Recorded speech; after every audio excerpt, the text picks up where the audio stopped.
injury to the quarterback. But that's exactly what they had. We've got the very latest on Dak's arm. Plus, the stars continue to shine as we roll out the next Madden 99. All that and more as we get up with you starting right now. On a very busy Thursday, we're ready to roll with a ton of football conversation. Mike T is ready to go. Rob Ninkovich will join us as we continue. And in just a few minutes, Chris Canty is going to put Dan Graziano in a baby Bjorn and carry him around the studio, which we all think will be very amusing. But we begin today the only place we can, and that is Green Bay, Wisconsin. A day unlike any we can remember as Aaron Rodgers reported to Packers training camp, practiced with the team in the morning. Then after practice, Rodgers answering questions about his standoff with the organization and where they go from here. I think we can all understand, Green Bay isn't, a huge vacation destination. People are coming here to play with me, to play with our team, and knowing that they can win a championship here. And the fact that I haven't been used in those discussions was one I wanted to change moving forward. And I felt like based on my years, the way I can still play, that should be a natural part of the conversation. As that progressed from that point, nothing really changed on that front. So we got into March, and the conversation changed. As I felt like if you can't commit to me past 2021, and I'm not a part of recruiting process and for agency, if I'm not a part of the future, then instead of letting me be a lame duck quarterback, if you want to make a change and move forward, then go ahead and do it. That obviously didn't happen, in my opinion, based on what I've accomplished in this league, the way I care about my teammates, the way I show up in the locker room, the way I lead, the way I conduct myself in the community. You should tie myself to a little bit more input. The rules, are the same for most people, but every now and then there's some outliers. Guys who've been in an organization for 17 years and won a few MVPs, where they can be in conversations at a different higher level. I'm not asking for anything that other great quarterbacks across the last few decades have not gotten. The opportunity to just be in conversation. So if you're gonna cut a guy who, based on a meritocracy, was our second best receiver in training camp last year for the majority of camp, maybe run it by me. See what I feel. I might be able to change your mind. But at least to be in a conversation makes you feel like you're important, you're respected. I get it, it's a business. I'm not a victim here. I've made a ton of money here, and I've been really fortunate to play a long time and to play here. At the same time, I'm still competitive, and I still feel like I can play. I proved it last year.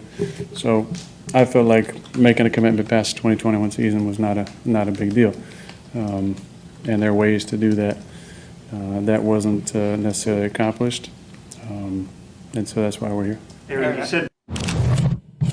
We'll play more of that as the day continues. The candor was extraordinary, and all of the perspective that we will bring you here again as Rob Ninkovich and Mike Tannenbaum are with us, Chris Canty. But Dan Graziano, I will start with you because we have been covering this story now for several months, and I feel like everything you have been telling us on some level came to fruition in what he said yesterday. Yeah, I think I said at one point that the problem is the Packers do business a certain way, and Aaron is upset that they won't change that for him. And that definitely came across in that news conference yesterday. So, look, he wants to be in the conversation when they make decisions about the roster. He wanted a commitment beyond 2021, which they weren't willing to give because they drafted Jordan Love last year, and they're planning to use him next year as the starting quarterback. And then if he didn't want that, he wanted out, but they weren't going to trade him because they need him this year. So Packers going to Packer, and they continued to do it. So Aaron is now at a place where he said, look, I've made my peace with it to the extent that I need to. I'm going to be here this year, and then we'll see what happens. And I thought it was stunning how much he actually offered. Chris Canty is a person who played in the league a long time. What did you think? Yeah, there's a lot of ways to describe that press conference yesterday. Peaceful would not be one of them. I think Aaron Rodgers still feels a way about how Brian Gutekunst, their general manager, has handled things, how the front office has handled him, along with how they mistreated other players. And I was impressed with the fact that Rodgers went up there with a list of players that he felt like the organization mistreated on their way out the door. I mean, he came with the receipts, and you have to respect that. You also have to respect the fact that Aaron Rodgers wants to have more influence in the organization because he didn't tell any lies when he said that Green Bay wasn't a resort destination. It wasn't a vacation destination. It's not. Like, they're signing up to come play with him and come compete for championships. So